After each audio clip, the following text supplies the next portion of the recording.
Hi, everyone. My name is Hoyt Nabgin, and I'm a junior at Oklahoma State University, majoring in agricultural leadership and food science with a focus in meat science.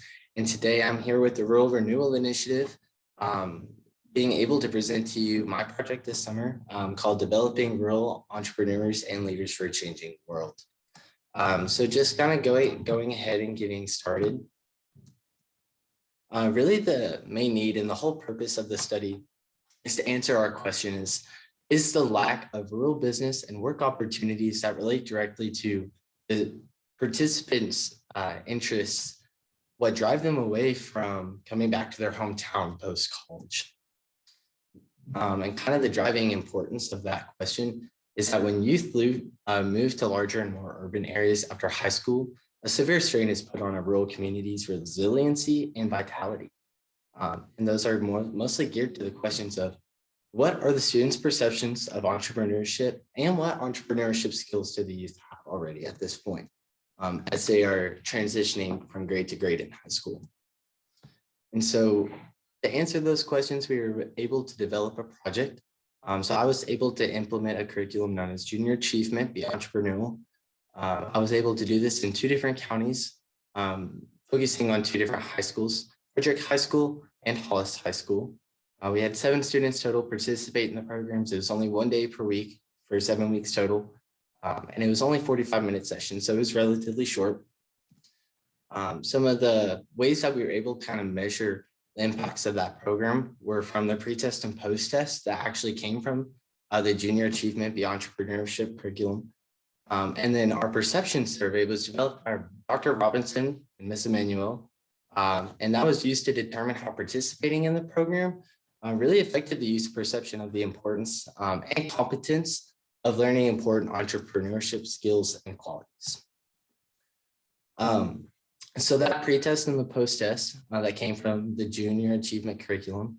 Pre-test had 6 knowledge questions and 5 goal-related questions based on a 4-point response scale. We had 2 perception surveys, a pre and a post perceptions, and those were the exact same.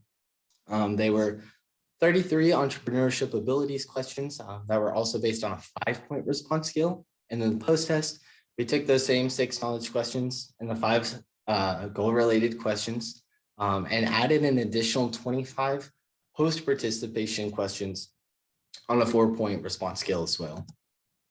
Some of the results that we were able to draw from those surveys, 50% of students actually knew what demographics and competitive advantages are. 63% of those same students identified both of those terms in 2 different scenarios. And then all 7 of those students agreed or strongly agreed that they have goals for their future. And then looking into the pre-perception survey, around 40% of those students agree or strongly agree that they are comfortable with taking risks. 60% of those students agree or strongly agree that they're able to find creative and innovative ways to develop new ideas. And then 66% of the students agree or strongly agree that they're able to work with others. And all 3 of those are just really important. And all of us know this as we're going into the real world, that those are something that are really key aspects to have as you make that transition. Some of our findings from this project is that 40% of our participants said that they're somewhat likely to become an agricultural entrepreneurship after high school.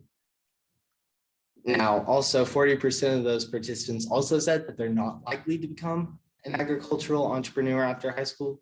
And the other 20% said that they're not really sure and they're kind of undecided at this point what they're going to do post-graduation of high school. Moving into our final statements, regarding implementation of the project, this study could really be replicated anywhere. But as far as recommendations go, further work should be done to retest students at the end of the unit. My advice is just to add an additional 15, maybe 20 minutes at the end of the last session to make sure that those students complete the surveys right in front of you, because that is one of the issues we faced.